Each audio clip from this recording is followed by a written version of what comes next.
안녕하세요. 평화를 빕니다. 성모여행사 투어 컨덕터 김영배 안드레입니다. 오늘은 이스라엘 성지 세 번째 방문지로 환희의 신비 3단 마리아께서 예수님을 낳으심을 묵상합시다의 사건이 일어났던 곳 베들레헴을 순례할 것입니다. 마르코와 요한복음은 예수님이 베들레헴에서 탄생했다는 이야기를 다루지 않습니다. 이 베들레헴의 레헴은 빵이란 뜻이고 벳은 신전이란 뜻을 가진 단어입니다. 따라서 풀이하자면은 빵의 신전이란 뜻의 이 베들레헴은 이후에 빵의 모습으로 생명의 양식이 되어서 세상 끝날까지 우리와 함께 계시면서 우리 안에 머무시는 예수님이 탄생하신 곳, 이곳은 예루살렘에서 남쪽으로 11km 정도 떨어진 곳에 있습니다. 예수님이 베들레헴에서 태어났다는 것을 전해주는 복음은 루카와 마테오 복음입니다. 그런데 예수님이 태어날 때 성가정이 왜 베들레헴에 있었는지는 루카만이 설명을 해주고 있습니다. 이 루카에 따르면은 카이사르 아우구스투스는 로마 제국 전역에 걸쳐서 인구조사를 실시했습니다. 이러한 인구조사에 참여하기 위해서는 자기 가족의 뿌리가 있는 곳인 출신 지방으로 돌아가야 했기 때문에 요셉도 마찬가지로 자기 집을 떠나서 베들레헴으로 돌아가야만 했던 것입니다. 요셉은 기원전 950년경에 죽은 다윗 왕의 후손이었기 때문에 루카는 요셉의 아내 마리아도 인구조사에 참여하기 위해서 베들레헴으로 함께 여행했다고 전합니다. 그렇지만 그 이유에 대해서는 자세히 설명해 주지 않고 있습니다. 어쨌든 마리아는 그때 임신 중이었습니다. 마리아가 아기를 낳을 즈음에 요셉과 마리아가 왜 베들레헴에 갔는지에 대해서는 인간적이면서 역사적인 언어로는 이렇게 설명할 수 있습니다. 그렇지만 루카복음사가가 지적하는 것처럼 우리는 다른 영역에 있는 세계의 영향도 고려해야 하는데 그것은 바로 하느님과 세상 구원을 위한 그분의 계획이라는 세계입니다. 구약 성경에 따르면 하느님은 다윗의 가게에서 나오는 한 사람이 세상을 구원하기를 바랍니다. 다윗이 이스라엘의 왕으로 축성되었기 때문에 이스라엘의 구원자도 축성되니 곧 히브리어로 또 거기서 나온 아람어로 메시아, 그리스어로는 그리스도라고 불릴 것이라고 합니다. 신약 성경은 예수님이 육신에 따라 다윗의 후손일 뿐 아니라 다윗의 고을에서 태어났다고 증언합니다. 구약 성경은 다윗이 베들레헴에서 태어났기 때문에 그 고을을 다윗의 고을이라고 부릅니다. 여기에서 예수님이 어떻게 해서 축성되니 약속된 메시아, 다윗의 후손이라고 여겨질 수 있는지를 알게 됩니다. 비록 요셉이 가이사르의 명령으로 베들레헴으로 돌아갔지만은 이것은 모든 인간의 계획을 지배하는 하느님의 계획에 따른 것이었던 것입니다. 그리고 예수님이 베들레헴에서 태어남으로써 하느님의 계획이 충만히 이루어지게 되는 것이었기 때문입니다. 마테오와 루카가 예수님의 탄생 이야기를 세부적으로 다루지 않는 것과 또 탄생 전에 일어난 일에 대해서도 그렇게 많은 부분을 할애하지 않는다는 점은 다소 이상하기도 하죠. 루카는 다만 사람들이 너무 많아서 요셉과 마리아가 묵을 방을 구하지 못해서 아기를 구유에 누였다는 점만 알려줍니다. 이것이 루카복음에서 얻을 수 있는 유일한 정보입니다. 이렇게 신약 성경은 예수님의 탄생 앞뒤 시간에 대해서는 거의 아무런 정보도 제공하지 않습니다. 왜냐하면 복음에서 정작 하고 싶은 말은 설교자이면서 교사이고 기적가인 성인 예수님이시고 배반당하시고 시험받고 죽임을 당했지만은 사흘날에 부활한 예수님의 말과 행위였던 것이기 때문에 이런 시각으로 보면은 예수님의 어린 시절의 이야기는 단지 중심 이야기로 이끌어주는 도입부 역할을 할 뿐인 것이었습니다. 곧 이 이야기는 성인 예수님이 이 무대의 중심 인물로 등장하기 전에 예수님이 누구인지를 독자들에게 알려주는 데 목적이 있었던 것입니다. 하지만 도입 이야기는 매우 중요합니다. 이 이야기는 동시대의 사람이었던 베드로와 더불어서 12사도들, 또 군중, 바리사이와 사두가이들, 빌라도는 결코 갖지 못했던 정보를 독자들에게 제공해 주기 때문입니다. 따라서 마테오와 루카가 전하는 예수님의 어린 시절 이야기는 우리들에게 예수님이 누구인지 명확하게 알 수 있게 해 주었기 때문입니다. 그리고 이곳은 별들의 인도를 받아서 찾아온 동방 박사들이 찾아왔던 곳이기도 합니다. 이제 예수님 탄생 대성당으로 들어가 보겠습니다.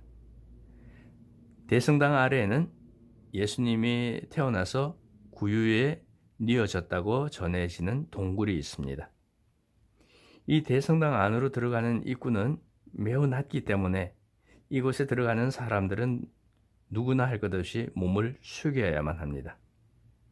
체스터턴의 말대로 하느님이 여기서 자신을 낮추셨고 또 낮은 이들을 기꺼이 맞이했기 때문에 이곳에 들어서기에 적합하도록 곧 우리 자신을 낮출 수 있도록 입구가 나지막하게 만들었다고 생각할 수도 있겠습니다만은 실제로는 문이 낮은 이유는 전쟁 때 말이나 낙타 같은 동물들이 들어가지 못하게 하기 위해서 그렇게 낮게 만들었던 것입니다.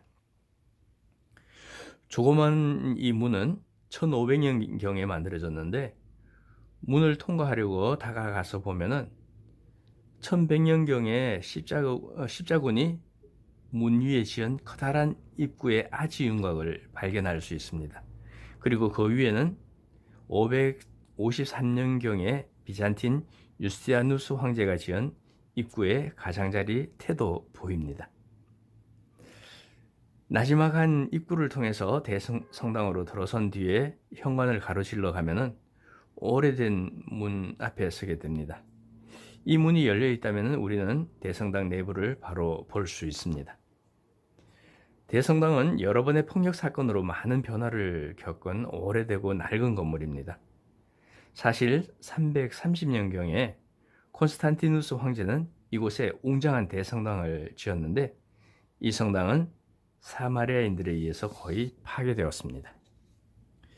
현재 대성당은 539년에 유스티아누스 황제가 콘스탄티누스 황제의 그 웅장한 대성당을 재현하고자 지은 것으로 본래 바닥보다 75cm가량 높게 만든 것입니다.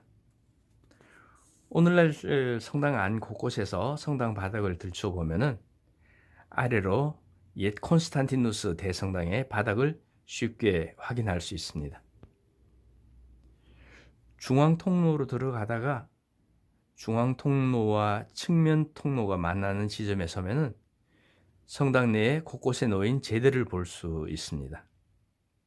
거기에서 다양한 그리스도교 종파들이 예배를 드리는 모습을 볼 수 있습니다. 대성당의 외부의 삼면은 프란치스코 수도회와 또 그리스 정교회, 아르메니아 정교회 건물로 둘러싸여 있는데 성전 내부 또한 이 세 공동체가 각각 한 부분씩 고리를 가지고 있습니다. 예수님 탄생이 일어난 거룩한 장소는 성전 아래쪽으로 복잡하게 얽힌 동굴 가운데 하나인데 정해진 시간표와 일정에 따라서 동굴을 방문할 수 있습니다. 동굴에 들어가려면 우선 성당 오른쪽 측면에 있는 경당과 제단 출입구로 들어가야 합니다. 대부분의 동굴은 텅 비어 있지만은 정성껏 복구해 놓았고 또 중요한 곳에는 나름대로 표시를 해 두었습니다. 특별히 이곳에는 성 예로니모 동굴도 있습니다. 이 예로니모 동굴은 예수님 탄생 동굴을 순례한 뒤에 살펴보도록 하겠습니다. 예수님 탄생 동굴은 엄청 많은 변화를 가져왔습니다. 기원 후 117년에서 138년까지 로마를 통치하던 하드리아누스 황제는 그리스도인에게 이 성지로 자리 잡았던 이 동굴을 빼앗아서 아도니스 신에게 봉헌했고, 동굴 자체를 그리스 신 아도니스를 위해서 울부짖는 장소로 바꾸버렸습니다.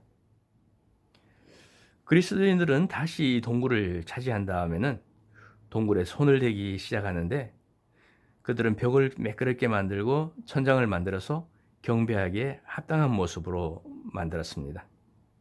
또 탄생 장소에 별을 새겨놓고 그 위에 제대를 세우고, 또 구유가 놓였던 장소하고는 구분해 놓았습니다. 이 작은 동굴 경당 안에 그리스도 탄생 제단에는 그리스도교 각 종파가 소유하는 예수님의 탄생을 기념하기 위해서 53개의 램프가 켜져 있는데, 이것도 로마 가톨릭과 그리스 정교회와 또 아르메니아 정교회의 램프로 나누어져 있습니다. 이 램프들 가운데 19개는 로마 가톨릭 교회의 소유입니다. 탄생 제대 아래에는 별 모양으로 예수님이 탄생한 장소를 표시하고 있고요. 그 별 위에는 라틴어로 여기에서 동정녀 마리아로부터 예수 그리스도가 태어났다라고 새겨져 있습니다. 별 위에 있는 제대를 마주하고 오른쪽 어깨너머로 구유 제대를 볼 수 있습니다. 그곳에서는 갓난아이가 놓여진 구유통의 제단으로 성녀 헬레나가 발견한 점토의 구유 대신에 은재로 된 것이 놓여져 있습니다. 현재는. 그 맞은편에 또 하나의 제단은 이 갓난아기를 경배하러 온 동방 박사들의 방문을 기념하기 위해서 만든 세 번째 제대도 볼 수 있습니다. 동굴 벽이 검게 걸린 것은 53개의 램프가 언제나 켜져 있기 때문이라고 생각할 수도 있겠지만, 대부분은 19세기에 일어났던 화재로 벽과 천장이 다 타버렸기 때문에 생긴 것입니다. 지금까지 설명한 이런 외적인 것을 떠나서 예수님은 임금님들 가운데서 가장 힘 있는 분, 곧 온 세상 임금들의 경외를 받아야 할 분이 도리어 왕궁에서 멀리 떨어진 베들레헴이라는 조그마한 고을 근처의 바위 동굴 안에, 그것도 지푸라기 위에 누우신 그분은 도대체 왜 우리 가운데 하나가 되려고 했을까요? 그리고 우리 가운데서도 왜 그토록 가난한 이가 되려고 했을까요? 이것이 바로 베들레헴이 우리들에게 알려주는 신비일 것입니다. 아울러 이 동굴은 누구한테도 사랑받지 못하는 이들조차도 사랑하시는 예수님의 사랑이 얼마나 헤아릴 수 없을 정도로 위대한지를 보여주는 것임을 이곳에서 묵상해 보아야 할 것입니다. 이제 동굴 밖으로 나와서 예수 탄생 대성당 왼쪽 벽에 맞대고 1881년 성당을 지어서 성녀 카타리나에게 봉헌한 성당으로 성탄절 전야에 예루살렘 주재 가톨릭 총대주교가 집전해서 전 세계로 방송되는 전야 미사가 거행되는 성당 안에서 지하로 들어가면은 예로니모 성인의 동굴로 들어갈 수 있습니다. 이 예로니모 성인은 모든 성경학자들의 수호 성인으로 382년에 46세의 나이로 성경을 연구하고 히브리어와 또 그리스어 원전 성경을 라틴어로 번역하기 위해서 이곳 팔레스티나에 와서 정착을 했습니다. 이곳에서 라틴어로 번역한 성경을 대중적이란 의미의 불가탈한 별칭이 붙게 됩니다. 이 동굴에서 예로니모 성인은 성 아우구스티노와 같은 위대한 인물과 매우 세련된 방식으로 논쟁을 펼치기도 했다고 합니다. 이제 이곳을 나와서 루카복음 2장 28절에 나오는 목자들의 들판으로 가볼 것입니다. 구유 광장에서 베이사우르 마을을 가로질러 길을 따라서 올라가다 보면은 베들레헴 바로 동쪽 편으로 펼쳐진 들판이 나옵니다. 이 들판에서 그리스도가 탄생한 그 밤에 천사가 그곳에 있던 목자들을 방문하게 됩니다. 1954년에 캐나다 사람들의 도움으로 이곳 들판에 목자들과 그들이 보게 된 환시를 기념하는 경당이 세워졌습니다. 이 경당은 유목민들의 천막 모양을 본떠서 지었는데 건축학자인 안토니오 바블루치의 작품입니다. 경당 안으로 들어가 보면은 노니의 아름다운 프레스코화가 내부를 아름답게 빛내고 있습니다. 먼저 천장을 둘러보면은 Gloria in excelsis Deo et in terra pax hominibus bone voluntatis. 지극히 높은 곳에서는 하느님께 영광, 땅에서는 그분 마음에 드는 사람들에게 평화라는 루카복음 2장 14절의 말씀이 적혀 있음을 볼 수 있습니다. 그리고 경당 벽에는 루카복음 2장 8절 이하에 천사가 목자들에게 예수님의 탄생을 알리는 성경 내용이 그림으로 그려져 있고요. 그리고 그 옆에는 루카복음 2장 15절에서 16절에 목자들이 예수님을 뵙는 내용이 그려져 있음을 볼 수 있습니다. 그리고 또 그 옆에는 루카복음 2장 17절에서 20절의 내용, 즉 목자들이 아기를 보고 나타나서 아기를 보고 나서 그 아기에 관해서 들은 말들을 알려줄 때 그것을 들은 사람들이 놀라워하는 모습을 표현하고 있습니다. 목자들의 들 기념 경당을 나와서 주변을 둘러보면은 들판 곳곳에는 천사가 목자들을 방문한 사건들을 묵상하기 위해서 세워진 과거 그리스도교의 종탑과 수도원, 경당들의 흔적이 많이 남아 있는데 이것들이 세워진 연대는 4, 5세기까지 거슬러 올라갑니다. 주변의 4, 5세기경의 수도원 유적과 목자들의 들 기념 경당 옆에 있는 동굴 입구를 볼 수 있고요.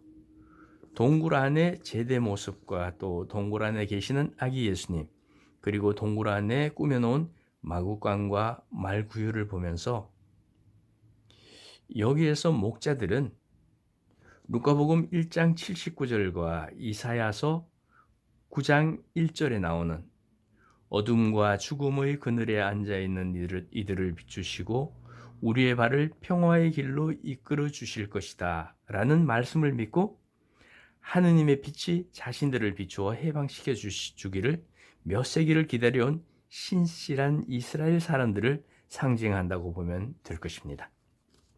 아울러 목자들은 근처 동굴에서 근심스러운 밤을 보내던 성가정과 마찬가지로 특히 가난한 이들이었습니다. 하느님의 천사는 이 가난한 이들에게 예언자들과 임금들이 들으려고 했지만 결코 듣지 못했던 소식을 전해줍니다. 오랫동안 기쁜 소식을 듣지 못했던 신실한 이들에게 기쁜 소식이 선포된 것입니다. 어떻게 보면은 하느님 마음에 드는 두 가지 특징을 이 목자들은 모두 합쳐놓은 사람들이라고 할 수 있을 것입니다. 다시 말해서 그들은 하느님이 오시리라 희망하며 믿는 사람들일 뿐만 아니라 가난 속에서 신실하게 깨어있는 사람들이었기 때문입니다. 주님의 천사가 목자들에게 가져다 주었던 소식은 정말 행복을 가져다 주는 메시지였습니다. 천사는 예수님을 주님이라고 불렀는데 이 호칭은 예수님께서 가지신 신성과 왕권을 나타내는 것이었습니다. 영광 가운데 하느님 오른편에 앉으리는 바로 다윗의 주님이시기 때문입니다. 여기에서 예수님을 주님이라고 부른다는 것은 하느님께서 직접 예정해 놓은 그 주님이야말로 우리에게 참된 이득을 가져다 주실 분으로 알고 그분에게 우리 자신을 전적으로 투신해야 한다는 것을 의미합니다. 그렇기 때문에 주님의 천사가 목자들에게 가져다 주었던 소식은 정말 행복을 가져다 주는 메시지였던 것입니다. 이런 이유로 루카는 천사의 메시지에 이어서 하늘의 군대가 입을 모아 노래하는 장면을 담고 있습니다. 이 노래에서 모든 피조물은 지극히 높은 곳에 사시는 분으로 묘사되는 하느님이 예수님 탄생 때에 향한 위대한 업적을 보고 하나님께 영광을 드립니다. 아울러 너무도 기꺼이 예수님을 인류에게 내어주신 하느님이 예수님과 일치할 때만 얻게 될 참된 평화를 인류에게 선사했다는 점을 천사와 함께 나타난 하늘의 군대가 노래합니다. 하느님께는 영광, 땅에는 평화라는 두 결과는 예수님이 탄생했다는 기쁜 소식과 또 실제로 일어난 예수님 탄생 사건에 가장 적합하다고 할 수 있을 것입니다. 이곳에서 우리들은 또 한 번 노래를 부릅니다. Gloria in excelsis Deo, et in terra pax hominibus. 이렇게 누가복음 2장 14절에 지극히 높은 곳에서는 하느님께 영광, 땅에서는 그분 마음에 드는 사람들에게 평화라는 하늘의 군대들이 불렀던 노래를 주일 미사와 대축일 미사 때는 반드시 우리는 부르게 됩니다. 목자들이 예수님이 바로 하느님이 주시는 선물이라는 것을 알아보도록 초대받았듯이 오늘 우리도 이곳에 초대받았음을 감사드립시다. 오늘은 여기까지 베들레헴의 순례를 마치고 다음 편에서는 환희의 신비 4단 마리아께서 예수님을 성전에 바치심을 묵상합시다와 환희의 신비 5단 마리아께서 이루셨던 예수님을 성전에서 찾으심을 묵상합시다의 사건이 일어났던 성전을 찾아 순례를 떠나가 보겠습니다. 다음 편에 성전에서 다시 뵙겠습니다. 평화를 빕니다. 지금까지 성모여행사 투어 컨덕터 김영배 안드레아였습니다.